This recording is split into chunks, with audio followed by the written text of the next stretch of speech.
निगल लिया तारा। C11 Rouve class. खंड 2 अध्याय 11 रूवे कक्षा। घिरे शहर में कत्लेआम जारी रहा। कुछ संभावित सेनानियों ने अपनी पहली लड़ाई में घायल होने और इस तरह सफल होने के बाद सहज रूप से आपातकालीन सहायता बटन दबा दिया। कुछ संभावित लड़ाके किसी राक्षस को मारने के बाद सदमे से पीले पड़ जाते हैं। कुछ शक्तिशाली संभावित लड़ाके राक्षसों को मारने के बाद उत्साहित हो जाते हैं। घिरे शहर से बहुत दूर नहीं, एक ऊंची संरचना में एक बड़ी सुरक्षा स्क्रीन थी जो शहर के प्रत्येक क्षेत्र में होने वाली हर चीज को प्रदर्शित कर रही थी। कितनी कमजोर रणनीति है। इस विशाल भवन के एक कमरे में एक सैन्य अधिकारी एक हटे कट्टे आदमी के साथ शराब पी रहा था। फुटपाथों पर लगी स्क्रीनें शहर में हो रहे कत्लेआम को प्रदर्शित कर रही थी। हटे कट्टे आदमी ने आह भरते हुए कहा, इन युवकों को इन राक्षसों से लड़ते हुए देखकर मुझे उस समय की याद आती है जब हम छोटे थे। हाँ, एक नज़र में उनमें से अधिकांश 20 साल के आसपास के हैं, जो उनके जीवन का सबसे छोटा लेकिन सबसे नाजुक बिंदु है। सैन्य अधिकारी ने भी आह भरी, बूढ़ेवान, पलक झपकते ही, हम दोनों भाई बूढ़े हो गए हैं। पुराने दिनों में हम जियांगनान शहर में भी नौसिखिए थे। अब आप थंडर डोजो के प्रमुख हैं। हाँ हाँ।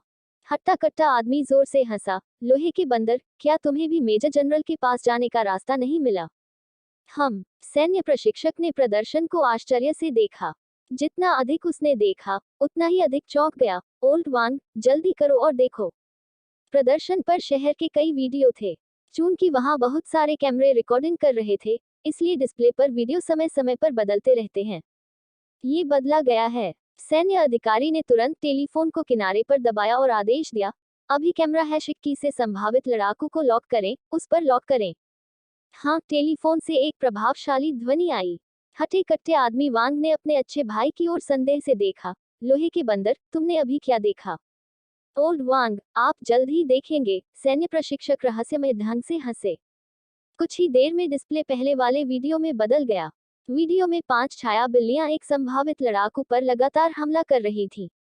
ये 5 छाया बिल्लियां 5 स्तर की छाया बिल्लियां थीं, और भावी सेनानी के पास एक हेक्सागोनल ढाल, एक भूत ब्लेड था, और वह बहुत युवा लग रहा था। ये वास्तव में लुओ फैंग था। ओह! हटे कट्टे आदमी की आंखें चमक उठी। इस बारे में कैसा है? ये बच्चा बहुत मजबूत है न? सैन्य अधिकारी ने कहा। इस बच्चे ने वास्तव में इस परीक्षा को खुद को प्रशिक्षित करने के एक मुफ्त अवसर के रूप में इस्तेमाल किया। और देखो, उसकी तकनीक अद्भुत है। रू वे क्लास, रू वे क्लास। उस मोटे आदमी की आंखें चमक उठी और उसने उन 5 छाया बिल्लियों को घूरकर देखा जो लुओ फैंग पर हमला कर रही थी। लुओ फैंग के प्रत्येक चकमा ने ज्यादा गति नहीं की, लेकिन छाया बिल्लियों में से प्रत्येक के हर हमले को आसानी से टाल दिया। इस सैर का स्वाद इन 2 शक्तिशाली व्यक्तियों पर पूरी तरह से हावी हो गया। रू वे वर्ग की तकनीक, यहाँ तक कि कई सरदार स्तर के लड़ाके भी ऐसा नहीं कर सकते। उनकी तकनीक वास्तव में रू वे वर्ग तक पहुंच गई। गजब गजब, हटे कट्टे आदमी ने गहरी सांस लेते हुए कहा, वह केवल 18 साल का है। उनकी तकनीक उनके फिटनेस स्तर जितनी ही अच्छी है। अच्छी प्रतिभा से आपका फिटनेस स्तर ऊंचा रहेगा। हालांकि तकनीक युद्ध के अनुभव और बुनियादी बातों की स्पष्ट समझ से उत्पन्न होती है। तभी आप रूवे क्लास में प्रवेश कर सकते हैं। तुम्हें कैसे पता चला कि वह 18 साल का है? सैन्य अधिकारी आश्चर्य से उछल पड़ा, आप उसे जानते हैं? वह लुओ फैंग है। तारानकन तारानकन तारानकन तारानकन, डोजो ऑफ लिमिट्स ने उसे पहले भर्ती किया था। गुस्से में वह हट्टा कट्टा आदमी चिल्लाया, डोजो ऑफ लिमिट्स की किस्मत निश्चित रूप से बकवास थी। ये लुओ फैंग केवल 18 वर्ष का है, लेकिन न केवल उसका फिटनेस स्तर शानदार है, बल्कि उसकी तकनीक भी अद्भुत है। इस उम्र में रू वेई क्लास, वह भविष्य में क्या बनेगा? समझना, यहाँ तक कि शक्तिशाली सरदार स्तर के लड़ाके भी तकनीक में रू वेई वर्ग तक नहीं पहुँच पाए हैं। स्पष्टतः इस स्तर तक पहुँचने के लिए आपकी तकनीक अत्यधिक अच्छी होनी चाहिए। वास्तविक मुकाबले में फिटनेस का स्तर सिर्फ एक पक्ष होता है। तकनीक, कौशल और इच्छा शक्ति भी काम आती है। नहीं, हटे कट्टे आदमी ने मेज पटक दी। हम डोजो ऑफ लिमिट्स को इस प्रतिभा को चुराने नहीं दे सकते। शुक्र है कि मैं भाग्यशाली था और आपके साथ शराब पीते समय ये दृश्य देखा। आयरन मन की, तुम क्या करने की योजना बना रहे हो? सैनिक अधिकारी हंसा। क्या, उसे जीतो? हटे कट्टे आदमी ने घूर कर कहा, चाहे कुछ भी हो, मैं उसे जीत लूंगा। डोजो ऑफ लिमिट्स ने शायद इस बात पर गौर नहीं किया होगा, लेकिन इस युवक की तकनीक हैरान करने वाली है। मैं पहले उसे जीत लूंगा। क्या ये सिर्फ पैसा नहीं है? हम्फ, मैं निश्चित रूप से भाग्यशाली हूँ कि मुझे ऐसे प्रतिभाशाली युवा व्यक्ति का सामना करना पड़ा। उसकी तुलना में वान डोंग 18,000 मील दूर है। फौजी अफसर हंसा। लोहे का बंदर, बाद में मेरे लिए इस रिकॉर्डिंग की एक प्रति बना लेना, उस मोटे आदमी ने कहा। जरूर, कोई बात नहीं, सैन्य अधिकारी ने हंसते हुए सिर हिलाया। दिन की सुबह में घिरे हुए राक्षस शहर में लुओ फैंग का सामना हुआ और वह एक खंडहर क्षेत्र में 3 मास्टिफ बाघों, 2 छाया बिल्लियों और 2 लोहे के फर वाले सुअरों से घिरा हुआ था। इन सभी 7 राक्षसों को यहाँ इकट्ठा करने में काफी ऊर्जा लगी। अच्छा, आते रहना। ऐसे ही लुओ फैंग शांत था, और जैसे कि टहल रहा हो, वह कभी कभी बाएं कदम रखता था, कभी कभी दाएं कदम रखता था, और आगे और पीछे। कभी वह अपनी कमर को थोड़ा मोड़ लेता तो कभी अपने शरीर को थोड़ा मोड़ लेता। बस इन छोटी मामूली हरकतों से 7 राक्षस लुओ फैंग के शरीर का एक बाल भी नहीं छू सके। अपनी आंख के कोने से गर्जना करते हुए लुओ फैंग ने एक मस्त बाघ को अपनी ओर उड़ते हुए देखा। उसके आसपास चारों ओर राक्षस एक ही समय पर हमला करने की तैयारी कर रहे थे। स्थिति को देखते हुए उसका पैर मुड़ गया और उसका शरीर तुरंत हिल गया। अच्छा नहीं, बमुश्किल छूटा, लुओ फैंग ने निराशाजनक ढंग से सोचा। ऐसा लग रहा था जैसे छाया बिल्ली का पंजा लुओ फैंग के शरीर को पकड़ने ही वाला था, लेकिन अजीब बात है कि लुओ फैंग का शरीर अचानक 5 सेमी हिल गया, जिससे वह मुश्किल से ही हमले से चूक सका। ये निश्चित रूप से प्रसिद्ध रू वेई क्लास तकनीक को सीखना काफी चुनौतीपूर्ण है। ऐसा लग रहा था जैसे लुओ फैंग ने सभी हमलों को चकमा दे दिया, लेकिन वास्तव में लुओ फैंग खुद स्पष्ट थे, वह सफल रहे, क्योंकि अंतिम क्षण में उन्होंने प्रणोदन की शक्ति पैदा करने के लिए अपनी बाईं भुजा पर षटकोणीय ढाल पर अपनी आध्यात्मिक शक्ति का उपयोग किया। यह इस बल के कारण था कि लुओ फैंग 5 सेमी आगे बढ़ने में सक्षम था। एक युद्ध में आपकी तकनीक बेहद महत्वपूर्ण होती है। यही कारण है कि लुओ फैंग पूरी रात अपनी तकनीक का प्रशिक्षण ले रहा है। आमतौर पर तकनीक प्रशिक्षण के लिए बुनियादी बातों की बहुत ठोस समझ की आवश्यकता होती है, जिसमें आमतौर पर 10 साल का कठिन परिश्रम लगता है, और वर्षों तक राक्षसों से लड़ना आपकी चेतना में चकमा देने के तरीकों का अभ्यास कराता है।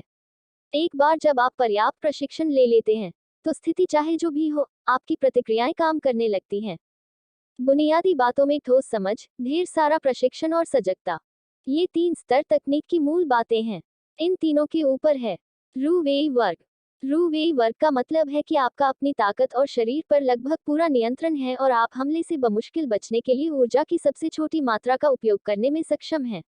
सभी प्रकार की चकमा, जैसे कि इसकी गणना कंप्यूटर द्वारा की गई हो। रू वेई क्लास तकनीक इतनी कठिन होने का कारण यह है कि जब आप मुश्किल से बच रहे होते हैं, तो किसी भी प्रकार की गलती से राक्षस आप पर हमला कर देगा। एक बार जब आप किसी राक्षस की चपेट में आ जाते हैं, तो अधिकांश लोग गंभीर रूप से घायल हो जाते हैं, यदि मारे नहीं जाते। रू वेई क्लास तकनीक में प्रशिक्षण करते समय उन राक्षसों के साथ प्रशिक्षण लेना वास्तव में प्रभावी नहीं होता है जो आपसे बहुत कमजोर हैं। लुओ फैंग पर अभी 7 राक्षसों द्वारा हमला किया जा रहा है। उसकी ताकत और गति का उपयोग उनकी अधिकतम क्षमताओं के लिए किया जा रहा है। हालांकि 7 राक्षसों से घिरे होने पर इसे बिल्कुल भी न छू पाना बहुत कठिन है। मुझे लगता है कि मैं अब रू वेई कक्षा में हूँ। मैं सावधानी से बचने के लिए छोटी छोटी हरकतों का भी उपयोग करता हूँ। निश्चित रूप से कभी कभी गलतियां होंगी। लुओ फैंग को थोड़ा थका हुआ महसूस हुआ, इसलिए भूत ब्लेड जिसने कभी हमला नहीं किया वह अचानक पनप गया और राक्षस पीड़ा में रोने लगे। ताज़ा खून की 5 धाराएं बह निकली और 7 राक्षसों में से 5 तुरंत मारे गए। अन्य 2 को स्थिति का एहसास हुआ और वे भाग गए। हालांकि प्रशिक्षण की इस रात के बाद मेरी तकनीक का कौशल कम से कम 2 गुना हो गया है, लुओ फैंग ने मुस्कुराते हुए कहा। किस तरह के प्रशिक्षण की तुलना एक राक्षस के साथ वास्तविक युद्ध अनुभव से की जा सकती है, और राक्षसों के साथ किस तरह की लड़ाई की तुलना लुओ फैंग के चरम प्रशिक्षण से की जा सकती है। केवल अपने शरीर की सीमाओं को चुनौती देकर ही आप जान सकते हैं कि आपके चकमा देने की सीमा कहाँ है। प्रशिक्षण की इस रात से लुओ फैंग को बहुत फायदा हुआ है। लुओ फैंग 8 स्तर के मास्टिफ बाघ, छाया बिल्ली और लोहे के फर वाले सुअर से भी अधिक मजबूत है। हालांकि 7 राक्षस एक व्यक्ति को मार सकते हैं। एक मुट्ठी में 3000 किलो ताकत हो सकती है, लेकिन एक राक्षस का 2000 किलो का चार्ज लुओ फैंग को गंभीर रूप से घायल करने के लिए पर्याप्त है। यहाँ तक कि वह प्रतिभाशाली वन डोंग भी इतने चरम प्रकार के प्रशिक्षण का प्रयास नहीं करेगा। अन्यथा आप 7 राक्षसों द्वारा खींचे जा सकते हैं, लेकिन लुओ फैंग ऐसी कोशिश करने की हिम्मत करेगा, क्योंकि उसके पास अपनी आध्यात्मिक शक्ति है। यदि उसे कभी भी किसी प्रकार के खतरे का सामना करना पड़ता है, तो वह उसे बढ़ावा देने के लिए अपनी ढाल या अपने भूत ब्लेड पर अपनी आध्यात्मिक शक्ति का उपयोग कर सकता है और उसका उपयोग चकमा देने के लिए कर सकता है। बहुत बुरी बात है कि इस आध्यात्मिक शक्ति का प्रयोग केवल निर्जीव वस्तुओं पर ही किया जा सकता है। एक बार जब ये किसी व्यक्ति के करीब पहुंच जाता है, तो उसमें समाहित हो जाता है। लुओ फैंग ने अपना सिर हिलाया। उसकी आध्यात्मिक शक्ति का उपयोग मनुष्यों और जानवरों को नियंत्रित करने के लिए नहीं किया जा सकता था। वह केवल धातु और लकड़ी जैसी चीजों को ही नियंत्रित कर सकता है। हालांकि आध्यात्मिक शक्ति ने पहले ही लुओ फैंग को भरपूर आनंद दिया। कम से कम वह रूवेई वर्ग को चकमा देने में काफी कुशल है। बेशक ये रूवेई को चकमा देने का एक अलग प्रकार था। चूंकि जब वह कोई गलती करता है तो वह अपनी आध्यात्मिक शक्ति का उपयोग उत्साह बढ़ाने के लिए कर सकता है। हालांकि केवल उसकी चकमा देने की क्षमता ही नियमित रूवेई वर्ग से बदतर नहीं है। और ये तो और भी अजीब है। Beep beep beep. एकाएक एक कर्णभेदी ध्वनि सारे नगर में गूंज उठी। उसी समय एक भारी आवाज भी पूरे शहर में फैल गई। समय समाप्त हो गया है। सभी संभावित लड़ाके तुरंत शहर के बाहर लौट आए। फाइटर कॉम्बैट परीक्षा खत्म हो गई है। लुओ फैंग हंसे। मैं इस तरह की रूवेई क्लास तकनीक का प्रशिक्षण तब तक करता रहूंगा जब तक मुझे अपनी मदद के लिए अपनी आध्यात्मिक शक्ति की आवश्यकता नहीं होगी। मेरी तकनीक रूवेई वर्ग तक भी पहुंच जाएगी। लुओ फैंग ने 5 राक्षसों के बाएं कान काट दिए, उसे अपने बैग में रख लिया और राक्षस शहर के मुख्य द्वार की ओर दौड़ पड़े। यदि आपको कोई त्रुटि, टूटी हुई कड़ियां, गैर मानक सामग्री आदि मिलती है, तो कृपया हमें बताएं। लेस देन रिपोर्ट अध्याय ग्रेटर देन, ताकि हम इसे जल्द से जल्द ठीक कर सकें। रिपोर्ट अध्याय संपर्क टॉस साइट मैप। निगल लिया तारा। C12 थंडर डोजो का निमंत्रण। अध्याय 12 थंडर डोजो का निमंत्रण। राक्षस शहर के प्रवेश द्वार पर संभावित लड़ाके एक एक करके चले गए। वस्तुतः हर संभावित सेनानी पर कुछ खून के धब्बे थे, चाहे वह उनका अपना खून हो या राक्षस का खून हो। यहाँ तक कि कुछ भावी लड़ाके भी थे जिनकी हत्या उनके दोस्त कर रहे थे। Beep beep. एक कान भेदी आवाज आई और एक बड़ा भारी ट्रक शहर से बाहर आया। ट्रक राक्षस की लाशों से भरा हुआ था। अरे, ये संभावित लड़ाकों की लाशें हैं, कोई आकर इन्हें ले जाए। बड़े ट्रकों में से एक किनारे रुका और वहां सचमुच काफी लाशें थीं। उनमें से कुछ के शरीर के बड़े हिस्से गायब थे, जिन्हें राक्षसों ने स्पष्ट रूप से काट लिया था। ट्रक ने इन लाशों को किनारे फेंक दिया। आह, गन यिन। एक क्षण में ही अनेक भावी लड़ाके चिल्लाने लगे। उनमें से कुछ तो लाशों के पास गए और विलाप करने लगे। तुम किस बारे में रो रहे हो? एक सैन्य अधिकारी की ठंडी, दबंग आवाज आई, जिसके कारण कुछ गुस्से भरी निगाहें उसकी ओर देखने लगी। लेकिन इस सैन्य अधिकारी ने आसपास के वातावरण का निर्विकार भाव से निरीक्षण किया। राक्षसों से लड़ते समय कौन नहीं मरता? आपने एक लड़ाकू का रास्ता चुना है, इसलिए खुद को मरने के लिए तैयार करें। सेनानियों को समाज देता है विशेष अधिकार। क्यों? इसका आनंद लेने के लिए नहीं, बल्कि इसलिए कि आप बड़ी मात्रा में राक्षसों को मारते हैं, जिससे मानवता को लाभ होता है।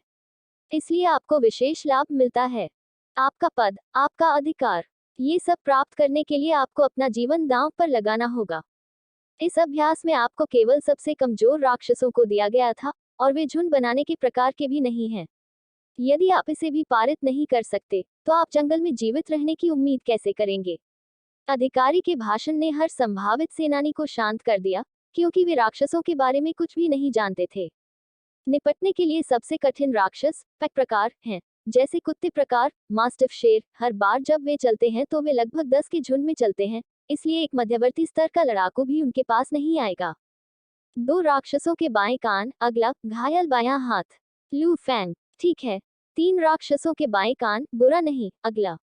शहर के प्रवेश द्वार पर बाहर आने वाले प्रत्येक संभावित योद्धा ने ये साबित करने के लिए कि उन्होंने कितने राक्षसों को मारा है, अपने कानों में वध से प्राप्त राशि को घुमाया। देखो, लुओ फैंग बाहर आया। ये लुओ फैंग है जिसे डोजो ऑफ लिमिट्स ने खोजा था। मुझे आश्चर्य है कि उसने कितने राक्षसों को मार डाला। सिर्फ इसलिए कि उसके शरीर का फिटनेस स्तर अच्छा है, इसका मतलब यह नहीं है कि वह राक्षसों को मारने में भी अच्छा होगा। अधिकांश संभावित लड़ाके पहले ही बाहर आ चुके हैं, और वे सभी लुओ फैंग पर ध्यान केंद्रित कर रहे थे, जो अभी अभी प्रवेश द्वार से बाहर निकले थे। लुओ फैंग, वान डोंग और माजियाओ, ये 3 संभावित लड़ाके थे जिनकी तलाश की गई थी। 1 से 10 और 10 से 100। यहाँ लगभग हर कोई लुओ फैंग और अन्य को पहचानता है। जैसे ही वह बाहर निकला, बड़ी संख्या में संभावित लड़ाके उसे घूर रहे थे।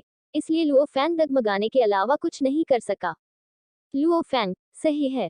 राक्षस के बाएं कान मुझे सौंप दो। आगे 3 सैन्य अधिकारी बैठे थे और उनमें से 2 लैपटॉप का उपयोग कर रहे थे, जबकि उनमें से एक लुओ फैंग को देख रहा था। हाँ, लुओ फैंग ने सिर हिलाया और अपने पास रखा बैग नीचे रख दिया। एक पल के भीतर बड़ी संख्या में संभावित लड़ाके इकट्ठा हो गए और उनकी निगाहें लुओ फैंग के बैग पर केंद्रित थीं।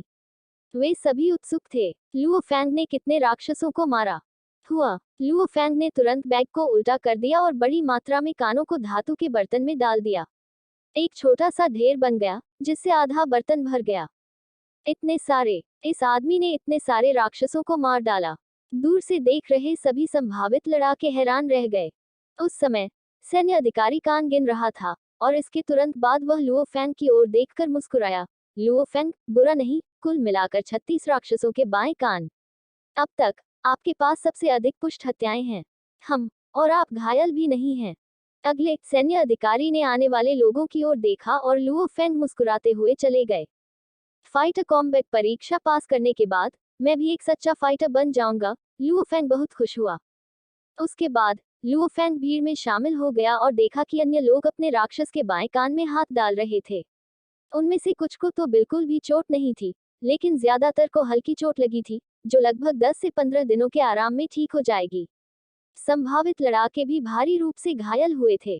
यांग वू, बुरा नहीं है। 3 राक्षसों के बाएं कान, बाएं कंधे पर हल्का घाव। अगला। यांग वू भी सकुशल वापस आ गए। भाई यांग, भीड़ में से लुओ फैंग चिल्लाया। पागल! यांग वू जोर से हंसा और दौड़ते हुए बोला, तुमने ये कैसे किया? आपने कितने राक्षसों को मार डाला? 36। लुओ फैंग और यांग वू एक कोने की ओर चले। 36। तारानकन तारानकन तारानकन तारानकन, पागल, तुम पागल हो। इन राक्षसों को मारना बहुत कठिन था। यांग वू ने नजर डाली, विशेष रूप से वह मास्टिफ टाइगर। यह मुझसे भी तेज था और मुझे इसकी शक्ति के बारे में जानने का मौका ही नहीं मिला। इसका स्तर वही है, लेकिन इसकी शक्ति मानव लड़ाकू से कहीं अधिक है। मैंने 3 लोगों को मारने के लिए अपनी जान जोखिम में डाल दी। लुओ फैंग हंसे। वास्तव में आप इस स्तर के राक्षसों को कम नहीं आंक सकते। यहाँ तक कि एक मध्यवर्ती योद्धा को भी उनमें से 7 या 8 का सामना करने में परेशानी होगी। लुओ फैंग केवल अपनी आध्यात्मिक शक्ति के कारण ही प्रशिक्षण ले सका। वान डोंग, ये वान डोंग है, प्रतिभाशाली भावी लड़ाकू जिसे थंडर डोजो ने खोजा था। मुझे आश्चर्य है कि उसने कितने राक्षसों के बाएं कान एकत्र किए। मुझे आश्चर्य है, लुओ फैंग की तुलना में कौन अधिक मजबूत है? हाँ, एकमात्र व्यक्ति जो लुओ फैंग से प्रतिस्पर्धा कर सकता है वह वान डोंग है। चर्चा की एक लहर उठी, जिससे लुओ फैंग और यांग वू, जो पीछे छिपे हुए थे, ने आश्चर्य से अपना सिर उठाया। यांग वू और भी अधिक चौंक गया जब उसने कहा, वान डोंग को बाहर आने में इतनी देर लग गई। पागल! जाहिरा तौर पर वान डोंग का शारीरिक फिटनेस स्तर आपसे खराब नहीं है। मुझे आश्चर्य है कि उसने कितने राक्षसों को मार डाला। इस समय सामने खड़े भावी सेनानियों की नजर वान डोंग के बैग पर पड़ी और पीछे के भावी लड़ाके सभी ध्यान से सुन रहे थे। वहां राक्षस के बाएं कानों का एक गुच्छा है। ऐसा लगता है जैसे बहुत कुछ है। बहुत शोर हुआ और फिर सैन्य अधिकारी की आवाज आई, वान डोंग, कुल मिलाकर 51 राक्षसों के बाएं कान। हाँ, आपने लुओ फैंग को पीछे छोड़ दिया है और अस्थायी रूप से सबसे अधिक पुष्ट हत्याओं के साथ संभावित लड़ाकू हैं। 51, लुओ फैंग से कहीं अधिक। ये वान डोंग वास्तव में मजबूत है। 51 राक्षस इस दुनिया से बाहर हैं। भावी लड़ाके, जिन्होंने स्वयं राक्षसों की शक्ति का अनुभव किया है, अवाक रह गए। पागल! इस वान डोंग के पास तुमसे भी अधिक लोग हैं। यांग वू चौंक गया। क्या इतने सारे लोगों को मारने का कोई मतलब है? लुओ फैंग ने ऐसी हंसी उड़ाई कि उसे कोई परवाह नहीं थी। उन्होंने पूरी रात अपनी तकनीक का प्रशिक्षण लेने में बिताई। यदि वह वास्तव में लुओ फैंग की ताकत के साथ सबसे कमजोर एज स्तर के राक्षसों को मारना चाहता है, तो वह अकेले राक्षसों को मार सकता है। इसके साथ एक रात में 100 हत्याएं भी अजीब नहीं होंगी। लुओ फैंग की आवाज आई। लुओ फैंग ने अपना सिर घुमाया और बड़ी मूंछों वाले एक सैन्य अधिकारी को मुस्कुराते हुए देखा। मेरे साथ आओ, एक दोस्त तुमसे मिलना चाहता है, ठीक सामने विश्राम कक्ष में। ओह! लुओ फैंग थोड़ा सशंकित था। मुझसे मिलना? लेकिन लुओ फैंग ने कोई देरी नहीं की और तुरंत बड़ी मूंछों वाले व्यक्ति के पीछे पीछे विश्राम कक्ष में चला गया। प्रवेश करने से पहले लुओ फैंग ने अपनी खून से सनी युद्ध वर्दी उतार दी और उसे थोड़ा धोया। फिर प्रवेश करने से पहले उसने कुछ ताजे, साफ कपड़े पहने। विश्राम कक्ष में एक हट्टा कट्टा आदमी अपनी आंखें बंद करके बैठा था। वे अचानक खुले और बिजली की तरह लुओ फैंग की ओर देखा। उसका लुओ फैंग हैरान था। वह जिस आदमी को जानता था, वह आदमी था जो मुख्य प्रशिक्षक झूगी से बात कर रहा था और जियांगनान शहर में थंडर डोजो के 4 बड़े लोगों में से एक था। मेरा नाम वांग हेंग है और मैं थंडर डोजो का मुख्य प्रशिक्षक हूँ। आदमी हंसा। लुओ फैंग, बैठो। इस मुख्य प्रशिक्षक के साथ आमने सामने बैठे। लुओ फैंग अंदर से सदमे में था। वह पूरी तरह से समझ गया कि इस आदमी के पास कितना अधिकार है। एक डोजो के मुख्य प्रशिक्षक के अधिकार की तुलना एक वारगॉड के अधिकार से की जा सकती है। उनके पास आश्चर्यजनक मात्रा में शक्ति है। आप कह सकते हैं कि इस हट्टे कट्टे आदमी के हाथ में जियांगनान शहर है। तुम बैठ क्यों नहीं जाते? डर है कि मैं तुम्हें काट लूंगा। हाँ हाँ, वह हट्टा कट्टा आदमी जोर जोर से हंसने लगा। लुओ फैंग हंसे और उनके सामने बैठ गए और कहा, मिस्टर वांग, आज तुम्हें मुझसे क्या काम है? यह आसान है। वह मोटा आदमी मुस्कुराया। मैंने आपके परिवार की स्थिति पर ध्यान दिया। आप एक सामान्य परिवार से आते हैं और आपके पिता एक रीमॉडलिंग कंपनी में काम करते हैं जबकि आपकी मां सुपरमार्केट में कैशियर के रूप में काम करती हैं। आपकी पृष्ठभूमि उतनी अच्छी नहीं है और फिर भी आप केवल 18 वर्ष की उम्र में वहां तक पहुंचने में सक्षम हैं, जो वास्तव में दुर्लभ है। लुओ फैंग ने एक जटिल मुस्कान बिखेरी। वास्तव में उसने इस दिन के लिए बहुत लंबा काम किया है। मैं वास्तव में आपकी सराहना करता हूं और मुझे लगता है कि आपका भविष्य उज्जवल है। मैं आधिकारिक तौर पर तुम्हें आमंत्रित करता हूं, लुओ फैंग, मेरे थंडर डोजो में शामिल होने के लिए। मोटे आदमी ने लुओ फैंग की ओर देखा। मैंने पहले ही डोजो ऑफ लिमिट्स के साथ एक अनुबंध पर हस्ताक्षर कर दिया है। लुओ फैंग ने अपना सिर हिलाते हुए मुस्कुराया। असंबद्ध मोटे आदमी ने अपना सिर हिलाया और कहा, एक अनुबंध? यदि यह एक अनुबंध है, तो आप इसे तोड़ सकते हैं। ये सिर्फ एक शुल्क है जो आपको चुकाना होगा। लड़ाकू नियमों के अनुसार भुगतान 100 मिलियन से अधिक नहीं होगा। मेरा मानना है कि आपकी कीमत इस कीमत से कहीं अधिक है। हमारा थंडर डोजो आपके लिए ये कीमत चुकाएगा। इसके अलावा, यदि आप शामिल होते हैं, तो मैं आपके लिए हमारे मुख्य विश्वव्यापी थंडर डोजो मुख्यालय में एक विशेष प्रशिक्षण अनुबंध की व्यवस्था करूंगा। हट्टा कट्टा आदमी हंसा। हर साल 10 से अधिक लड़ाकों को यह निमंत्रण नहीं मिलेगा। उनमें से प्रत्येक एक प्रकार का अद्वितीय प्रतिभाशाली व्यक्ति होगा। इस वर्ष अब तक हमने केवल 3 निमंत्रण भेजे हैं। इनमें से एक यूरोपीय संघ का 20 साल पुराना उन्नत लड़ाकू विमान है। दक्षिण अमेरिका की एक और प्रतिभा आत्मा पाठक है और हमारा तीसरा चीन के जियांग हुआ शहर से एक 16 वर्षीय मध्यवर्ती सेनानी है। आप चौथे होंगे। लुओ फैंग चौंके बिना नहीं रह सका। तीनों में से प्रत्येक घृणित रूप से मजबूत थे। स्पष्टतः जिन वान डोंग और मा जियाओ की खोज की गई थी वे इस निमंत्रण के लिए पर्याप्त रूप से योग्य नहीं थे। लेकिन मैं हूँ। सच में, केवल लुओ फैंग के फिटनेस स्तर के साथ, वह इस तरह के अनुबंध के लिए योग्य नहीं है। हालांकि, इसके साथ ही, उनके पास रुवेई तकनीक का ज्ञान भी है। ये लुओ फैंग के लिए विशेष प्रशिक्षण अनुबंध निमंत्रण प्राप्त करने के लिए पर्याप्त है। चूंकि लुओ फैंग, जो केवल 18 वर्ष का है, आश्चर्यजनक रूप से रुवेई तकनीक सीखने में सक्षम हो गया है। जब तक आप मेरे थंडर डोजो में शामिल होंगे, मैं आपको यह अनुबंध दूंगा और आपको प्रशिक्षण के लिए हमारे विश्वव्यापी मुख्यालय में भेजूंगा। आपको प्रसिद्ध थंडर लॉर्ड द्वारा व्यक्तिगत रूप से प्रशिक्षित होने का मौका भी मिल सकता है। हट्टा-कट्टा आदमी मुस्कुराते हुए बोला, लुओ फैंग, हमारा थंडर डोजो पूरे दिल से आपको हमारे साथ शामिल होने के लिए आमंत्रित करता है। यदि आपको कोई त्रुटि, टूटी हुई कड़ियां, गैर मानक सामग्री आदि मिलती है, तो कृपया हमें बताएं। लेस देन रिपोर्ट अध्याय ग्रेटर देन, ताकि हम इसे जल्द से जल्द ठीक कर सकें। रिपोर्ट अध्याय संपर्क टॉस साइट मैप निगल लिया तारा C13 सीमाओं का घर खंड 2 अध्याय 13 सीमाओं का घर। वांग हेंग द्वारा निर्धारित शर्तें सीमा तक पहुंच गई हैं और उन्होंने लुओ फैंग को उम्मीद से देखा। क्षमा करें, लुओ फैंग थोड़ा झुके। मैं थंडर डोजो को उनके प्रस्ताव के लिए धन्यवाद देता हूं, लेकिन मैंने पहले ही डोजो ऑफ लिमिट्स में शामिल होने का फैसला कर लिया है। मैंने स्थानांतरण के बारे में नहीं सोचा है, इसलिए मुझे सचमुच खेद है। वांग हेंग चौंका। अस्वीकार कर दिया। आप इस बारे में सोचने के लिए अपना समय नहीं लेना चाहते? वह हट्टा कट्टा आदमी भौहें चढ़ाकर देखता रहा। नहीं। लुओ फैंग खड़े हुए और झुके। मिस्टर वांग, अगर और कुछ नहीं है, तो मैं अपने रास्ते पर चलूंगा। लुओ फैंग को पता था कि अगर वह प्रस्ताव को अस्वीकार करने के बाद रुका तो चीजें अजीब हो जाएंगी। वांग हेंग ने लुओ फैंग को करीब से देखा। ये युवक प्रलोभन के सामने भी नहीं डगमगाता। वांग हेंग आहें भरने के अलावा कुछ नहीं कर सके। उसने अपना हाथ लहराया और हंसा। ठीक है, मैं तुम्हें अब और परेशान नहीं करूंगा। यदि आप कभी भी अपना मन बदलते हैं, तो मेरे थंडर डोजो के द्वार आपके लिए हमेशा खुले रहेंगे। धन्यवाद, मिस्टर वांग, लुओ फैंग जाते समय मुस्कुराए। ठीक जब लुओ फैंग चला गया, वांग हेंग का चेहरा डूब गया और वह चिल्लाया, वान डोंग को आने के लिए कहो। हाँ, मुखिया। बाहर के लोग तुरंत वान डोंग को सूचित करने गए।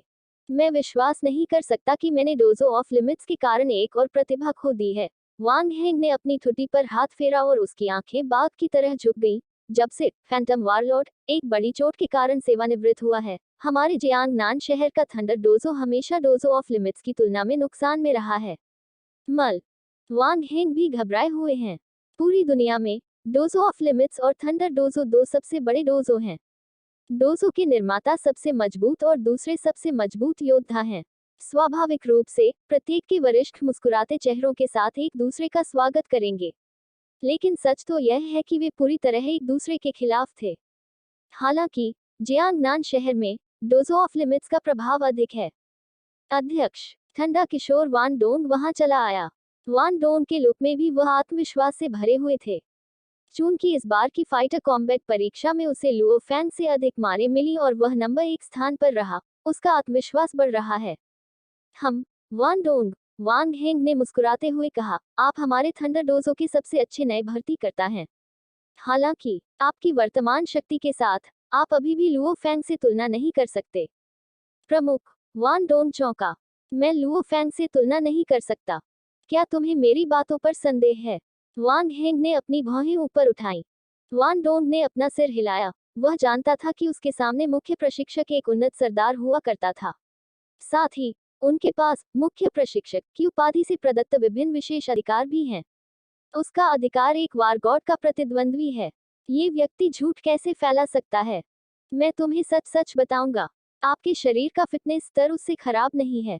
हालांकि एक वास्तविक लड़ाई में आप में से 3 भी एक लुओ फैंग को नहीं हरा सकते हैं। वांग हेंग ने भारी स्वर में कहा, हालांकि भले ही आपके और उसके बीच वर्तमान अंतर बड़ा है, इसका मतलब यह नहीं है कि आप हमेशा उससे कमजोर रहेंगे। आपको गंभीरता से कड़ी मेहनत करने और उससे आगे निकलने की जरूरत है। मैं बहुत सी प्रतिभाओं से मिला हूँ, लेकिन कई प्रतिभाएं असफल हो जाती हैं। एक योद्धा जीवन और मृत्यु की सीमा पर चलता है। आपकी अच्छी प्रतिभा का मतलब केवल यह है कि आप तेजी से सुधार करें। अब जबकि आप एक योद्धा बन गए हैं, आपका रास्ता अभी शुरू हुआ है। चाहे कुछ भी हो, ढीले मत पड़ो। लुओ फैंग पहला प्रतिद्वंद्वी है जिसे तुम्हें पार करना होगा। भविष्य में आप कई और विरोधियों को पछाड़ देंगे। वांग हेंग ने प्रोत्साहित किया, मुझे उम्मीद है कि एक दिन मैं एक नए युद्ध देवता का जन्म देख पाऊंगा। सुनते ही वान डोंग का खून खौल उठा। हाँ, लुओ फैंग सिर्फ पहला प्रतिद्वंद्वी है। वारगॉड का पद प्राप्त करने तक उसे लगातार दूसरों से आगे निकलना होगा। ठीक है, अब जाओ। आप पूरी रात कत्लेआम करते रहे हैं, इसलिए आपको आराम करना चाहिए। वांग हेंग मुस्कुराए। हाँ, चीफ। वान डोंग सम्मानपूर्वक चला गया। वांग हेंग ने अपना सिर हिलाया और चाय की चुस्की ली। मुख्य प्रशिक्षक के पद का भार उठाने के बाद से वह प्रतिभाओं को आगे बढ़ने में मदद करने के तरीकों के बारे में सोचते रहे हैं। या उन पर दबाव डालना या उन्हें अपने डोजो में लाने के लिए स्क्रॉल और पैसे से आकर्षित करना।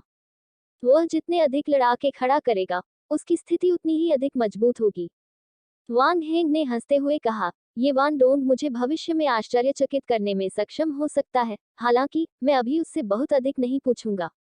ये बहुत अच्छा होगा यदि वह लुओ फैंग तक पहुंच सके।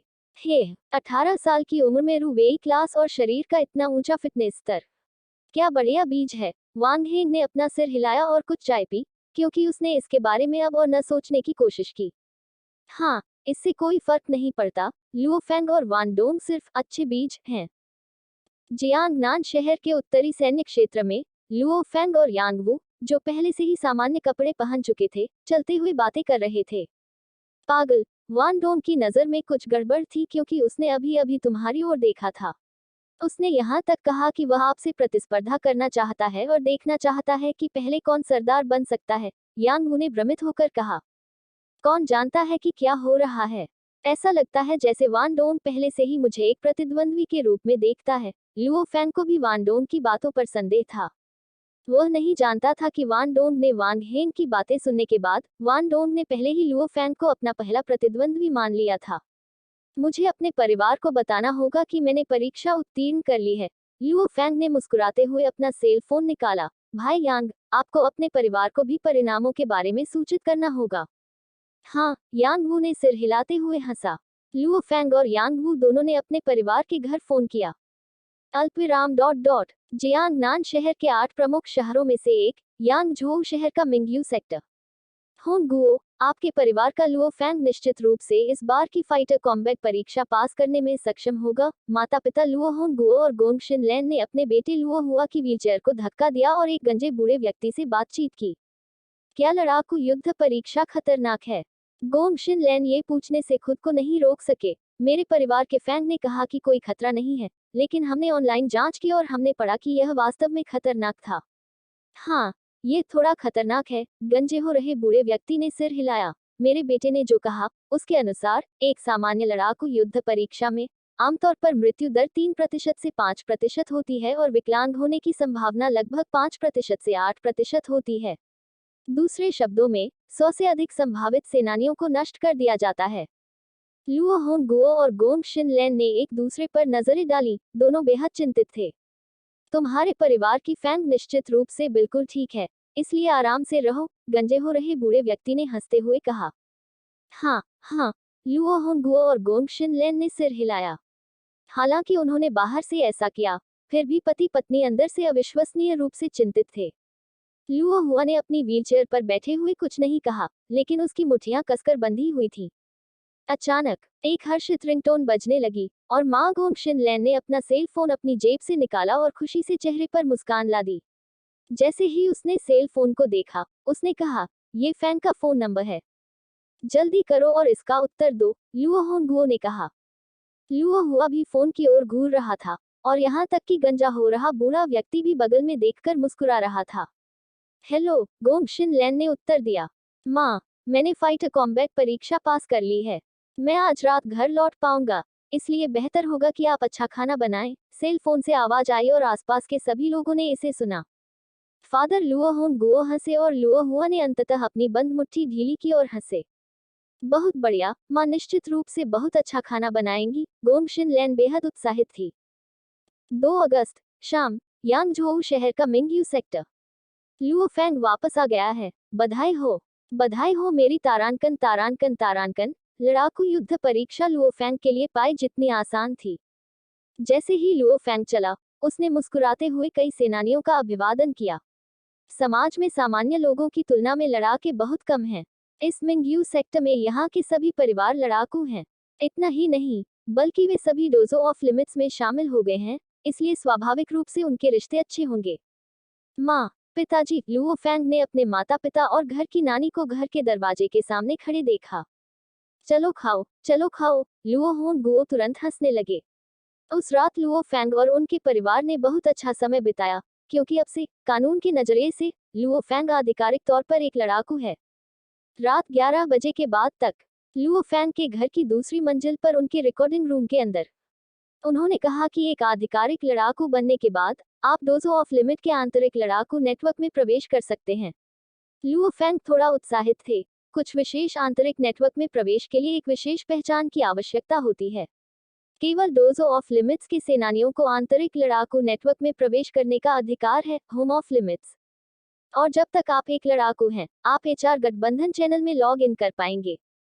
सीमाओं का घर, लुओ फैंग ने अपने कीबोर्ड के माध्यम से यूआरएल टाइप किया। एक पल के बाद, वीडियो रिकॉर्डिंग रूम की एक दीवार पर एक बड़ी स्क्रीन दिखाई दी जो आसानी से 200 इंच की थी। स्क्रीन पर तुरंत होम ऑफ लिमिट्स वेबसाइट प्रदर्शित हुई। बीप, लुओ फैंग ने अपने फिंगरप्रिंट का सत्यापन पूरा कर लिया। पूरे वीडियो रूम में बहती नदी जैसा सुंदर संगीत बजता रहा। उसी समय, बड़ी स्क्रीन पर अलग अलग लोगों की प्रोफाइल दिखाई गई। उनमें से एक प्रोफाइल पर लुओ फैंग की तस्वीर थी, और उसके नीचे ये सूचना प्रपत्र था। नाम, लुओ फैंग। लिंग, पुरुष। पता, जियांगनान शहर, चीन। लड़ाकू पहचान संख्या, 4 शंख 26 पद्म 12 नील 32 खरब 5 अरब 60 करोड़ 80 लाख 10,000 2। स्तर, योद्धा मध्यवर्ती। योगदान, 0 अंक। शेष राशि, 2 करोड़ चीनी डॉलर। यदि आपको कोई त्रुटि, टूटी हुई कड़ियाँ, गैर मानक सामग्री आदि मिलती है तो कृपया हमें बताएं। लेस देन रिपोर्ट अध्याय ग्रेटर देन, ताकि हम इसे जल्द से जल्द ठीक कर सकें। रिपोर्ट अध्याय संपर्क टॉस साइट मैप निगल लिया तारा। C14 लुओ फैंग के सिरदर्द का कारण। खंड 2 अध्याय 14 लुओ फैंग के सिरदर्द का कारण। मूक वीडियो रूम में लुओ फैंग ने अपनी ताज़ा बनी चाय की थोड़ी चुस्की ली। हालांकि उनकी नज़र वीडियो रिकॉर्डिंग रूम की दीवार पर लगी विशाल स्क्रीन पर केंद्रित थी। 20 मिलियन चीनी डॉलर। डोज ऑफ लिमिट्स ने मुझसे जो पैसा देने का वादा किया था वह निश्चित रूप से आ गया। वेब पेज के बिल्कुल ऊपर बटनों की एक पंक्ति थी। उनमें से एक ने लगातार फ्लैश किया और पढ़ा, आपके पास 2 नए संदेश हैं। संदेशों को खोलने के लिए लुओ फैंग की उंगली ने वायरलेस कीबोर्ड की टच स्क्रीन को हल्के से टैप किया। हुआ। पहला संदेश खुला और एक वीडियो संदेश सामने आया। Hello mister Luo Fang. काले रंग का सूट पहने एक मध्यम आयु वर्ग का व्यक्ति विशाल स्क्रीन पर दिखाई दिया। उन्होंने मुस्कुराते हुए कहा, मैं चीफ झूगे का सहायक हूँ। मुझे यकीन है कि चीफ झूगे ने आपसे जो 20 मिलियन का वादा किया था उसे आप पहले ही देख चुके हैं। अपने ब्लेड, चपलता और तकनीक स्क्रॉल खरीदने के लिए आप उन्हें आंतरिक नेटवर्क के माध्यम से खरीद सकते हैं। जब तक उनकी कीमत 100 मिलियन से अधिक नहीं होती, आंतरिक नेटवर्क भुगतान को डोजो ऑफ लिमिट्स में स्थानांतरित कर देगा ताकि आपको भुगतान न करना पड़े। हालांकि यदि लागत 100 मिलियन से अधिक है तो श्री लुओ फैंग को अधिक भाग का भुगतान करना होगा। साथ ही मैं लड़ाकू युद्ध परीक्षा में श्री लुओ फैंग की सफलता को बधाई देने के लिए प्रमुख का प्रतिनिधित्व करता हूँ। इतना कहने के बाद वीडियो खत्म हो गया। डोजो ऑफ लिमिट्स मेरे साथ काफी अच्छा व्यवहार कर रहा है। लुओ फैंग ने दूसरा संदेश खोला। इस मैसेज में एक वीडियो भी था। नमस्कार आदरणीय नए सेनानी लुओ फैंग। मैं डोजो ऑफ लिमिट्स का प्रतिनिधित्व करता हूँ और मैं आपका हमारे बड़े परिवार में स्वागत करता हूँ। एक दयालु महिला ने मुस्कुराते हुए कहा, यह आपका पहली बार डोजो ऑफ लिमिट्स के आंतरिक नेटवर्क होम ऑफ लिमिट्स में प्रवेश कर रहा है। मुझे आपको ये बताने की अनुमति दें कि होम ऑफ लिमिट्स के विभिन्न कार्यों का उपयोग कैसे करें। सबसे पहले, होम ऑफ लिमिट्स में आप विभिन्न हथियार, तकनीक, चपलता स्क्रॉल और आक्रामक स्क्रॉल जैसे ब्लेड स्क्रॉल, भाला स्क्रॉल, तलवार स्क्रॉल आदि खरीद सकते हैं। यहाँ गर्म हथियार, परिवहन उपकरण, सुरक्षात्मक गियर, संचार प्रणाली, विशेष बम, विशेष दवाएं, आनुवंशिक दवाएं भी हैं। यहाँ तक कि कुछ दुर्लभ सामग्रियां और खजाने भी हैं। जब तक आपके पास पर्याप्त पैसा है, आप उन सभी को खरीद सकते हैं। एक बार भुगतान करने पर सामान 24 घंटे के भीतर आ जाएगा। लिमिट होम के माध्यम से आप इंटरनेट के माध्यम से एक एक करके आपको पढ़ाने के लिए एक सरदार या एक योद्धा सेनानी से भी पूछ सकते हैं। इसी तरह आपको पैसे का भुगतान करने में सक्षम होना होगा। वीडियो में लड़की मुस्कुराए और बोली, यदि आपके पास पर्याप्त योगदान बिंदु हैं, तो ऊपर वर्णित सभी सामान आधी कीमत पर होंगे। ये सुनकर लुओ फैंग हैरान रह गया। आधा, तो जब तक उसके पास पर्याप्त योगदान अंक है, 100 मिलियन मूल्य की वस्तु 50 मिलियन में खरीदी जा सकती है। इन योगदान बिंदुओं का उपयोग करने के लिए निश्चित रूप से कई स्थान हैं। हालांकि उनके योगदान अंक अभी भी 0 पर बने हुए हैं। योगदान बिंदुओं के कई उपयोग हैं। आप न केवल उनके साथ सामान खरीद सकते हैं, बल्कि एक बार जब आप एक निश्चित बिंदु पर पहुंच जाते हैं, तो आप उनका उपयोग डोजो ऑफ लिमिट्स के विशेष बलों को बुलाने के लिए कर सकते हैं। वीडियो में लड़की मुस्कुराए और कहा, उच्च योगदान बिंदु मेरी डोजो ऑफ लिमिट्स में अधिक शक्ति, लाभ और अधिकार का प्रतिनिधित्व करते हैं। योगदान अंक अर्जित करने के 2 मुख्य तरीके हैं। सबसे पहले, आप राक्षसों को मार सकते हैं और उनके शरीर से कुछ सामग्री चुन सकते हैं और इन महत्वपूर्ण सामग्रियों को डोजो ऑफ लिमिट्स को बेच सकते हैं। आप इस तरह से पैसा और योगदान अंक अर्जित कर सकते हैं। दूसरा, आप डोजो ऑफ लिमिट्स को दान कर सकते हैं। आप जितना अधिक दान करेंगे, आपको उतने अधिक योगदान अंक प्राप्त होंगे। अभी दर है, एक अंशदान बिंदु के लिए 10,000 चीनी डॉलर। दान प्रणाली में न्यूनतम दान 10 मिलियन चीनी डॉलर है और एक सेनानी अधिकतम 100 बिलियन चीनी डॉलर दान कर सकता है। दूसरे शब्दों में, दान प्रणाली के माध्यम से आप 10 मिलियन तक योगदान अंक अर्जित कर सकते हैं। ये सुनने के बाद लुओ फैंग ने गहरी सांस ली। तारांकन तारांकन तारांकन तारांकन। दान देने की कोई सीमा होती है। अधिकतम 100 अरब है। वे इससे अधिक स्वीकार नहीं करेंगे। 100 अरब चीनी डॉलर। ऐसा लगता है कि चीन के सबसे अमीर आदमी के पास 100 अरब से थोड़ा ही अधिक है। पृथ्वी पर सबसे अमीर लोगों की फोर्ब्स रैंकिंग में सबसे अमीर आदमी के पास केवल 120 बिलियन अमेरिकी डॉलर हैं, जो 420 बिलियन चीनी डॉलर के बराबर है। बेशक फोर्ब्स केवल सही रैंकिंग देता है, कुछ विशाल परिवारों की पूरी बचत कुछ सबसे अमीर लोगों से अधिक है। हालांकि ये पूरे परिवार की बचत है। श्री लुओ फेंग, मैं आपको याद दिला दूं कि योगदान अंक अर्जित करने का सबसे अच्छा तरीका राक्षसों का शिकार करना है। आप न केवल योगदान अंक अर्जित कर सकते हैं, बल्कि पैसा भी कमा सकते हैं। वीडियो में लड़की मुस्कुराई और कहा, भले ही आपके पास एक बड़ा प्रिंसिपल है, फिर भी तुरंत चीजें न खरीदें। आप लड़ाकू के चर्चा डेटाबेस में प्रवेश कर सकते हैं और एक लड़ाकू के लिए आवश्यक कुछ बुनियादी ज्ञान को ध्यान से जान सकते हैं। जब आप कोई स्क्रॉल उठा रहे हो या कोई हथियार खरीद रहे हो तो इससे आपको मदद मिलेगी। आखिरकार, मुझे आशा है कि Shri Luo Feng dojo of limits में हमारे विशाल परिवार में सेनानियों के शीर्ष पर पहुंच सकते हैं। इतना कहने के बाद वीडियो में मौजूद लड़की झुक गई और फिर वीडियो खत्म हो गया। सुनने के बाद लुओ फेंग अवाक रह गया। आंतरिक नेटवर्क होम ऑफ लिमिट्स का वास्तव में बहुत बड़ा उपयोग है। जो चीज लुओ फेंग को सबसे अधिक आकर्षित करती है वह यह है कि आप वास्तव में पैसे का उपयोग करके इंटरनेट के माध्यम से एक सरदार या एक सरदार स्तर के लड़ाकू को प्रशिक्षित कर सकते हैं। भले ही उसके पास 20 मिलियन चीनी डॉलर थे, फिर भी लुओ फेंग को कोई भी हथियार खरीदने की कोई जल्दी नहीं थी। उन्होंने सबसे पहले होम ऑफ लिमिट्स के आंतरिक नेटवर्क का आदी होने का प्रयास किया। होम ऑफ लिमिट्स वेबसाइट के कई कार्य हैं। विभिन्न बोर्डों की एक विस्तृत विविधता थी। मिशन प्राप्त करना, मिशन पोस्ट करना, चेक करना, प्रशिक्षण और दान करना। हालांकि लुओ फेंग को आकर्षित करने वाले दो सबसे बड़े बोर्ड फाइटर डिस्कशन और इंटरनेट मार्केट बोर्ड थे। इंटरनेट बाजार में सभी प्रकार के दाव इन तकनीक स्क्रॉल, चपलता स्क्रॉल, ब्लेड स्क्रॉल, गर्म हथियार, ठंडे हथियार, आनुवंशिक दवाएं, लुओवानेक्स यांग आदि मौजूद थे। एक वाक्यांश में इंटरनेट बाजार पैसा खर्च करने की जगह है। टीएल नोट, मुझे नहीं पता कि यह क्या है। या तो मैं इसे पिछले अध्याय में भूल गया था या लेखक भविष्य के अध्याय में इसका अर्थ पेश करेगा। लड़ाकू चर्चाएं। लुओ फेंग ने बोर्ड पर क्लिक किया और बेसिक फाइटर नॉलेज डेटाबेस नामक एक थ्रेड देखा। इस सूत्र में कोई उत्तर नहीं थे, ये बस बुनियादी डेटा की एक बड़ी मात्रा थी। आत्मा पाठक।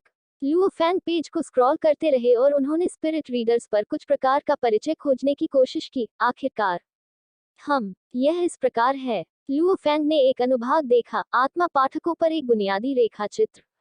साथ ही भाइयों, चूंकि मुझे ऐसा लगता है कि लोग स्पिरिट रीडर्स के बारे में बहुत कम जानते हैं, मुझे एक बुनियादी परिचय देने दीजिए। लुओ फेंग ने ये पहला वाक्य पढ़ने के बाद वह हंसे।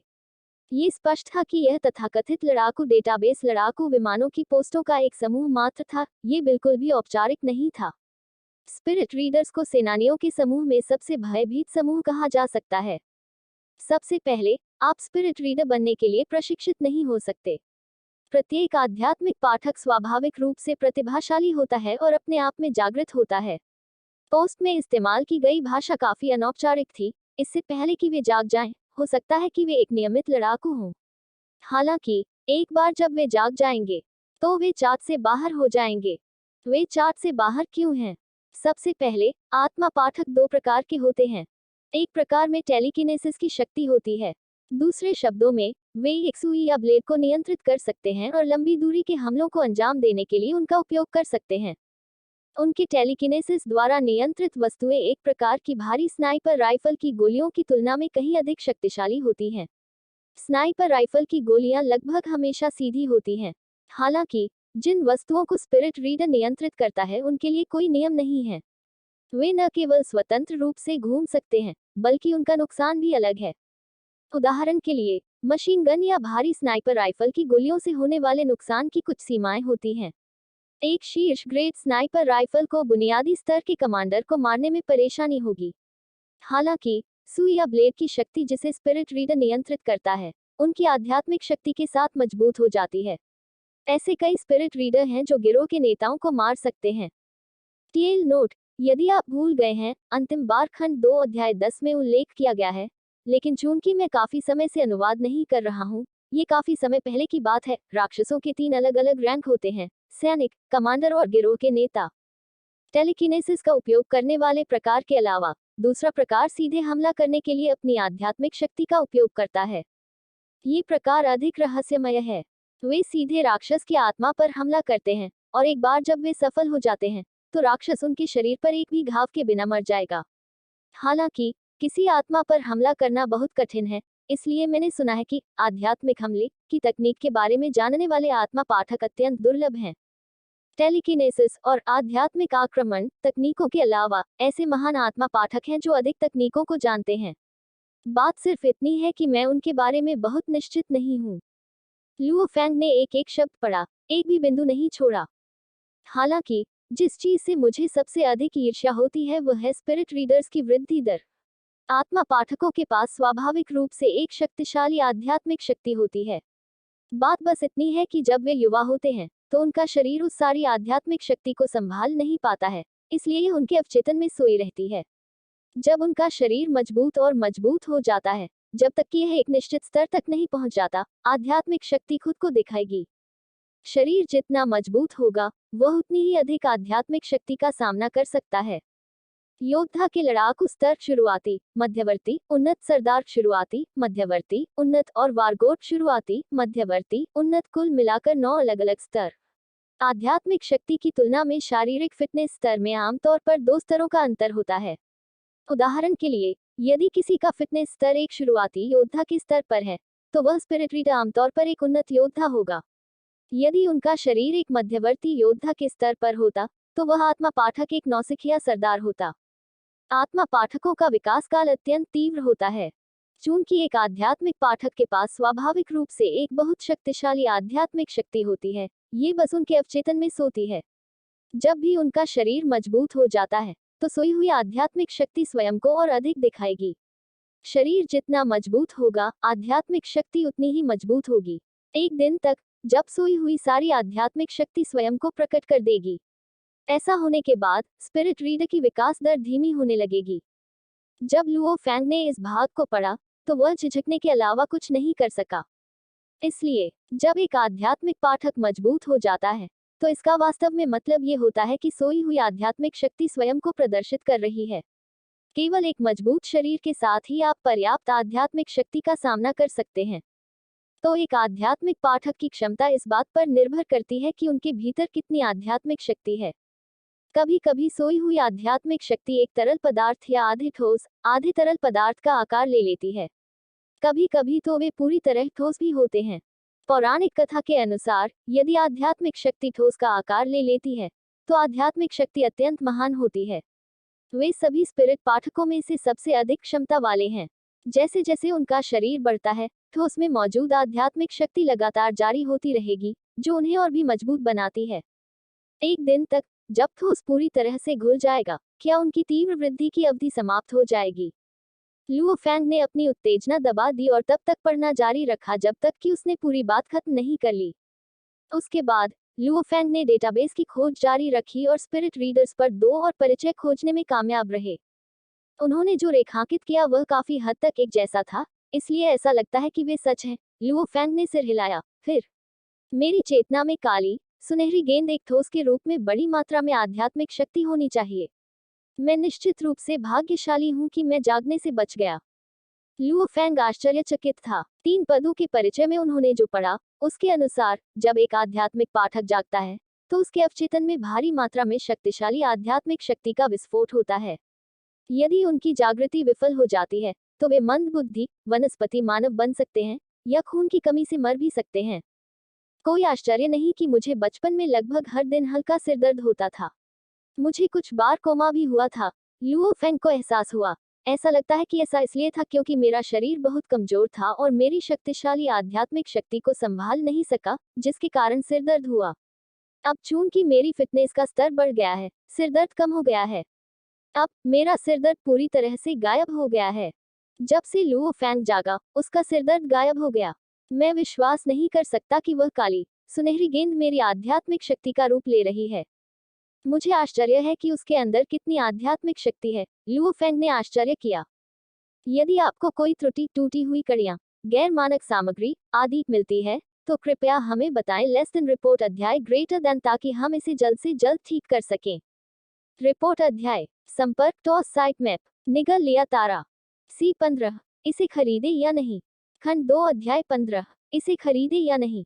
लुओ फेंग ने लड़ाकू चर्चा बोर्ड में कई पोस्ट देखी, जैसे शिकार करने वाले राक्षसों पर 50 अक्सर पूछे जाने वाले प्रश्न, बुनियादी जंगल अस्तित्व ज्ञान, क्रोधित भीड़ नेता स्तर के राक्षसों से कैसे बचने के 28 तरीके, सभी प्रकार की पोस्ट। इन्हें पढ़कर लुओ फैंग को बहुत कुछ सीखने को मिला और एक योद्धा की कठिनाइयों को भी समझने का मौका मिला। सेनानियों को समाज में भले ही ऊंचे पद प्राप्त हों, लेकिन वे इसके लिए अपना जीवन दांव पर लगा देते हैं। हाँ, इन पोस्टों में निश्चित रूप से एक मुद्दा है, तकनीक, हमले और दाओ यिन तकनीक। ये 3 प्रमुख स्क्रॉल सेनानियों के लिए सबसे महत्वपूर्ण हैं। दाओ यिन तकनीक ये निर्धारित करती है कि उनकी ताकत कितनी बढ़ जाती है, जबकि तकनीक और हमले उनकी युद्धक ताकत निर्धारित करते हैं। लुओ फैंग ने पोस्ट पढ़ी और सहमति व्यक्त की। ये 3 स्क्रॉल वास्तव में एक लड़ाकू के लिए सबसे महत्वपूर्ण हैं। यदि आपके पास पैसा है, तो आपको उन्हें इन 3 स्क्रॉलों पर फेंक देना चाहिए। कोई आश्चर्य नहीं कि डोजो ऑफ लिमिट्स ने मुझे ये 3 स्क्रॉल मुफ्त में देने की अनुमति दी। लुओ फैंग को पता था कि डोजो ऑफ लिमिट्स स्पष्ट रूप से चाहते थे कि उनके अपने लड़ाके मजबूत हों। आइए इंटरनेट बाजार में चलें और देखें कि वहाँ क्या है। लुओ फैंग ने वायरलेस कीबोर्ड की टच स्क्रीन को टैप किया और इंटरनेट मार्केट बोर्ड के वेब पेज में प्रवेश किया। अचानक वीडियो रूम की दीवार पर बड़ी स्क्रीन पर सामानों के सभी प्रकार के विशिष्ट वर्गीकरण दिखाई देने लगे। लुओ फैंग ने स्क्रॉल चुना। अटैक टाइप को 3 बार दबाने के बाद स्क्रीन पर अचानक स्क्रॉल की तस्वीरें, उनके नाम और उनकी कीमतें दिखाई दी। विध्वंसक प्रकार भाला, रेटिंग पौराणिक, कीमत 100 अरब चीनी डॉलर, पूरी कीमत 50 अरब चीनी डॉलर, आधी कीमत की आवश्यकता 4 स्टार, योगदान रैंक 9 चरण, थंडर ब्लेड प्रकार ब्लेड, रेटिंग पौराणिक, कीमत 100 अरब चीनी डॉलर, पूरी कीमत 50 अरब चीनी डॉलर, आधी कीमत की आवश्यकता 4 सितारा, योगदान रैंक अल्पविराम फैंटम ब्लेड रहस्य प्रकार ब्लेड, रेटिंग एसएस, कीमत 10 बिलियन चीनी डॉलर, पूरी कीमत 5 बिलियन चीनी डॉलर, आधी कीमत की आवश्यकता 3 सितारा, योगदान रैंक अल्पविराम धुंध तलवार प्रकार ब्लेड, रेटिंग एस, मूल्य 3 बिलियन चीनी डॉलर, पूरी कीमत 1.5 बिलियन चीनी डॉलर, आधे मूल्य की आवश्यकता 3 सितारा, योगदान रैंक अल्पविराम। जब लुओ फैंग ने स्क्रॉल की बड़ी सूची देखी तो उसकी आंखें चौड़ी हो गईं। अरे बकवास, वे दुनिया की सबसे मजबूत लड़ाकू हॉन्ग भाला तकनीक डिस्ट्रॉयर भी बेचते हैं, और यह 9 स्टेज थंडर ब्लेड दूसरे सबसे मजबूत लड़ाकू थंडर लॉर्ड की तकनीक है। लुओ फैंग तुरंत पृष्ठ के शीर्ष पर आकर्षित हो गए, जहां भाले और ब्लेड तकनीक को पौराणिक दर्जा दिया गया था। हालांकि उनकी कीमत ने उनकी आंखें चौड़ी कर दी। उन सभी की कीमत 100 बिलियन है और 50 बिलियन की आधी कीमत के लिए 4 स्टार की योगदान रैंक की आवश्यकता है। 4 सितारा योगदान रैंक, क्या इसका मतलब 10 मिलियन योगदान अंक नहीं है? लुओ फैंग विभिन्न योगदान रैंकों पर बहुत स्पष्ट थे। 10,000 योगदान अंक 1 स्टार का प्रतिनिधित्व करते हैं। 100,000 योगदान अंक 2 सितारों का प्रतिनिधित्व करते हैं। 1,000 योगदान अंक 3 सितारों का प्रतिनिधित्व करते हैं। 10,000 योगदान अंक 4 सितारों का प्रतिनिधित्व करते हैं।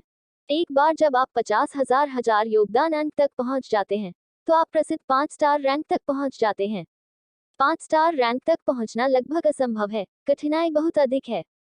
टीएल नोट, हाँ, मुझे पता है कि 1,000 1 मिलियन है, लेकिन मैंने सोचा कि मूल संस्करण की तरह 10 की वृद्धि को आसानी से देखना अच्छा होगा। डिस्ट्रॉय, दुनिया की सबसे मजबूत हमले की तकनीक का नाम। लुओ फैंग ने डिस्ट्रॉय को दबाया और डिस्ट्रॉय के समग्र परिचय के बारे में उत्सुक थे, क्योंकि ये दुनिया का सबसे मजबूत भाला हमला है। इस स्क्रॉल को देखने वाले अधिकांश लड़ाके एक सिंहावलोकन देखना चाहेंगे। लुओ फैंग ने घूर कर देखा। वेब पेज के अंदर डिस्ट्रॉय स्क्रॉल के लिए और भी अधिक कीमतें थीं। विध्वंसक सभी 6 स्तर, मूल्य 100 बिलियन चीनी डॉलर, पूरी कीमत 50 बिलियन चीनी डॉलर, आधे मूल्य की आवश्यकता 4 स्टार, योगदान रैंक विध्वंसक पहले 5 स्तर, मूल्य 40 बिलियन चीनी डॉलर, पूरी कीमत 20 बिलियन चीनी डॉलर, आधे मूल्य की आवश्यकता 4 स्टार, योगदान रैंक विध्वंसक पहले 4 स्तर, मूल्य 15 बिलियन चीनी डॉलर, पूरी कीमत 7.5 बिलियन चीनी डॉलर, आधे मूल्य की आवश्यकता 3 सितारा, योगदान रैंक अल्पविराम विध्वंसक प्रथम स्तर, मूल्य 200 मिलियन चीनी डॉलर, पूरी कीमत 100 मिलियन चीनी डॉलर, आधी कीमत की आवश्यकता 1 स्टार, योगदान रैंक। क्या आप इस स्क्रॉल को भागों में भी खरीद सकते हैं? लुओ फैंग ने थोड़ा सोचा। वास्तव में डिस्ट्रॉय जैसी अंतिम भाला तकनीक के लिए पूरी चीज का खर्च कौन उठा सकता है? वो कीमत व्यावहारिक रूप से आसमान पर है, और अगर कोई इसे खरीदता भी है तो उसे पहले स्तर से शुरुआत करनी होगी। और कितने लड़ाके वास्तव में छठे स्तर तक प्रशिक्षण ले सकते हैं? संभवतः अधिकांश लड़ाके अपने पूरे जीवन के लिए पहले स्तर पर ही अटके रहेंगे, वे कभी भी दूसरे स्तर पर प्रशिक्षण शुरू नहीं कर पाएंगे। ये परम स्क्रॉल, इसमें कोई आश्चर्य नहीं कि यह सबसे मजबूत लड़ाकू हमले की तकनीक है। लुओ फैंग ने परिचय की ओर देखा। मुझे विश्वास नहीं हो रहा है कि यह भाला तकनीक वास्तव में एक पैकेज है। यदि आप ये स्क्रॉल खरीदते हैं तो आप मूल रूप से एक तकनीक स्क्रॉल और एक आक्रमण स्क्रॉल दोनों खरीदते हैं। लुओ फैंग को ईर्ष्या हुई। दुख की बात है कि वह ब्लेड से प्रशिक्षण लेता है और वह पहली बार में इतनी कीमत वहन नहीं कर सका। 9 स्टेज थंडर ब्लेड डिस्ट्रॉय की तरह भी एक अंतिम स्क्रॉल है। लुओ फैंग ने तुरंत 9 स्टेज थंडर ब्लेड की वेबसाइट खोली। अगर हम कहें कि लुओ फैंग ने जिज्ञासा के लिए डिस्ट्रॉय स्क्रॉल को देखा तो वह उम्मीद और इच्छा के साथ 9 स्टेज थंडर ब्लेड को देख रहा होगा। 9 स्टेज थंडर ब्लेड, ये वह स्क्रॉल है जिसे एक ब्लेड चलाने वाला लड़ाकू सबसे अधिक चाहेगा। हम लुओ फैंग ने विवरण देखा। विवरण में कहा गया है कि 9 स्टेज थंडर ब्लेड पृथ्वी पर सीखने के लिए सबसे कठिन ब्लेड तकनीक है। भले ही इसे ब्लेड तकनीक कहा जाता है, इसमें चपलता और एक अद्वितीय दाव यिन तकनीक भी शामिल है। तो 9 स्टेज थंडर ब्लेड को सीखना कठिन होने का कारण यह है कि इसके लिए आपके शरीर से बहुत अधिक ताकत, रिफ्लेक्स आदि की आवश्यकता होती है। ब्लेड तकनीक में चपलता और दाव यिन तकनीक भी होती है। लुओ फैंग बहुत खुश था। यदि कीमत बेतुकी नहीं है तो वह इसे खरीद सकता है। लुओ फैंग ने कीमत को करीब से देखा। 9 स्टेज थंडर ब्लेड सभी 9 चरण मूल्य 100 बिलियन चीनी डॉलर, पूरी कीमत 50 बिलियन चीनी डॉलर, आधे मूल्य की आवश्यकता 4 सितारा योगदान रैंक। 9 चरण थंडर ब्लेड पहले 8 चरण मूल्य 50 बिलियन चीनी डॉलर, पूरी कीमत 25 बिलियन चीनी डॉलर, आधे मूल्य की आवश्यकता 4 सितारा योगदान रैंक। अल्पविराम 9 स्टेज थंडर ब्लेड पहले 5 चरण मूल्य 2 बिलियन चीनी डॉलर, पूरी कीमत 1 बिलियन चीनी डॉलर, आधी कीमत की आवश्यकता 3 सितारा योगदान रैंक। 9 स्टेज थंडर ब्लेड पहले 4 चरण मूल्य 500 मिलियन चीनी डॉलर, पूरी कीमत 250 मिलियन चीनी डॉलर, आधी कीमत की आवश्यकता 2 सितारा योगदान रैंक। 9 स्टेज थंडर ब्लेड पहले 3 चरण मूल्य 200 मिलियन चीनी डॉलर, पूरी कीमत 100 मिलियन चीनी डॉलर, आधी कीमत की आवश्यकता 2 सितारा योगदान रैंक। 9 स्टेज थंडर ब्लेड पहले 2 चरण मूल्य 100 मिलियन चीनी डॉलर, पूरी कीमत 50 मिलियन चीनी डॉलर, आधी कीमत की आवश्यकता 2 सितारा योगदान रैंक। 9 स्टेज थंडर ब्लेड पहला चरण कीमत 50 मिलियन चीनी डॉलर, पूरी कीमत 25 मिलियन चीनी डॉलर, आधी कीमत की आवश्यकता 2 सितारा योगदान रैंक। जब लुओ फैंग ने इन कीमतों को देखा तो ये स्पष्ट हो गया कि 9 स्टेज थंडर ब्लेड में पूरे 9 चरण थे और इसकी कीमत डिस्ट्रॉयर की तुलना में थोड़ी सस्ती थी। हम लुओ फैंग ने अपनी भौहें ऊपर उठाई। वेबसाइट के नीचे लाल अक्षरों में एक अलर्ट लिखा हुआ था। 9 स्टेज थंडर ब्लेड एक बेहतरीन ब्लेड तकनीक है और इसे सीखना और शुरू करना बेहद कठिन है। पूरे ग्रह पर ऐसे बहुत से लड़ाके हैं जिन्होंने इस तकनीक को सीखने की कोशिश की है लेकिन पहले चरण में भी नहीं पहुंच सके। इस तकनीक को चुनते समय कृपया सावधान रहें। जब लुओ फैंग ने ये चेतावनी देखी तो वह झिझक गया। जाहिर तौर पर इस तकनीक को सीखना बहुत कठिन है। हालांकि यदि आप इसे सफलतापूर्वक सीखने में सफल हो जाते हैं तो इसकी शक्ति बहुत अधिक है। इसे खरीदें या नहीं, चूंकि यह कोई छोटी संख्या नहीं है। अल्पविराम मंद वीडियो रूम में बड़ी स्क्रीन 9 स्टेज थंडर ब्लेड का परिचय प्रदर्शित कर रही थी, जबकि लुओ फैंग चुपचाप सोफे पर बैठा हुआ सोच रहा था। यदि वह वास्तव में 9 स्टेज थंडर ब्लेड खरीदने जा रहा होता तो ये बिल्कुल भी छोटी संख्या नहीं होती। वह जितना धन खर्च करेगा वह एक लड़ाकू के लिए भी बहुत अधिक होगा। अगर मैं प्रशिक्षण लेने जा रहा हूं तो मैं सबसे अच्छे तरीके से प्रशिक्षण लेने जा रहा हूं। लुओ फैंग ने अपने दांत भींच लिए और उसकी आंखें चमक उठी। मुझे विश्वास नहीं है कि मैं यह नहीं सीख पाऊंगा। जब से वह छोटा था, लुओ फैंग हमेशा गंभीरता से कठिन प्रशिक्षण लेता रहा है। मैं एक आध्यात्मिक पाठक हूं और मेरे अवचेतन में छिपी आध्यात्मिक शक्ति ने एक गहरे, सुनहरे गोले का रूप ले लिया है। मेरी ताकत में निश्चित रूप से तेजी से विकास का दौर आएगा। मुझे विश्वास नहीं है कि मैं इसे सफलतापूर्वक नहीं सीख पाऊंगा। 9 stage thunder blade Luo Fang का हमेशा से एक विश्वास रहा है, जो यह विश्वास है कि डोजो ऑफ लिमिट्स प्रशिक्षक अपने छात्रों को सिखाते हैं, अपनी सीमाओं का पीछा करें, अपनी सीमाओं को पार करें। एक और कहावत भी थी, जो लड़ाकू दुनिया का सबसे मजबूत लड़ाकू नहीं बनना चाहता, वह योग्य लड़ाकू नहीं है। 9 स्टेज थंडर ब्लेड। मुझे पता है कि मैं इसे सफलतापूर्वक सीख सकता हूँ। लुओ फैंग ने एक गहरी सांस ली और डिस्प्ले को हल्के से टैप किया। कृपया पुष्टि करें कि आप पहले 3 चरणों को खरीदना चाहते हैं या नहीं। 9 स्टेज थंडर ब्लेड, आपको 100 मिलियन चीनी डॉलर का भुगतान करना होगा। बड़ी स्क्रीन पर एक अलग दिखाई दिया। चूंकि यह लुओ फैंग की पहली खरीदारी है, 200 ऑफ लिमिट्स के साथ उसके अनुबंध के अनुसार, वह आधी कीमत के सौदे के लिए योगदान रैंक की आवश्यकता को अनदेखा कर सकता है। पुष्टि करना। लुओ फैंग ने इसे टैप किया। कृपया दोबारा पुष्टि करने के लिए फिंगरप्रिंट के माध्यम से अपनी पहचान की पुष्टि करें। स्क्रीन पर एक अनुस्मारक दिखाई दिया। लुओ फैंग ने वायरलेस कीबोर्ड के फिंगरप्रिंट स्कैनर पर अपनी उंगली रखी। बीप। पहचान की पुष्टि। खरीदारी सफल। छूट सफल। 9 स्टेज थंडर ब्लेड के पहले 3 चरण 24 घंटों के भीतर श्री लुओ फैंग के घर पहुंचेंगे। स्क्रीन पर लगातार सूचनाएं दिखाई दी। टेल नोट। मैं स्क्रॉल नाम बदलता रहा क्योंकि मैं भूल रहा था कि मुझे उनके लिए क्या रखना चाहिए, इसलिए इस अध्याय में मैंने तकनीक, आक्रमण और दाओयिन तकनीक कहा है। अब से तकनीक के बजाय मैं केवल चपलता, हमला और दाओयिन तकनीक वही रहेगी कहने जा रहा हूँ। इससे उत्पन्न किसी भी भ्रम के लिए खेद है। यदि आपको कोई त्रुटि, टूटी हुई कड़ियाँ, गैर मानक सामग्री आदि मिलती है, तो कृपया हमें बताएं। लेस देन रिपोर्ट अध्याय ग्रेटर देन, ताकि हम इसे जल्द से जल्द ठीक कर सकें। रिपोर्ट अध्याय। संपर्क टॉस साइट मैप।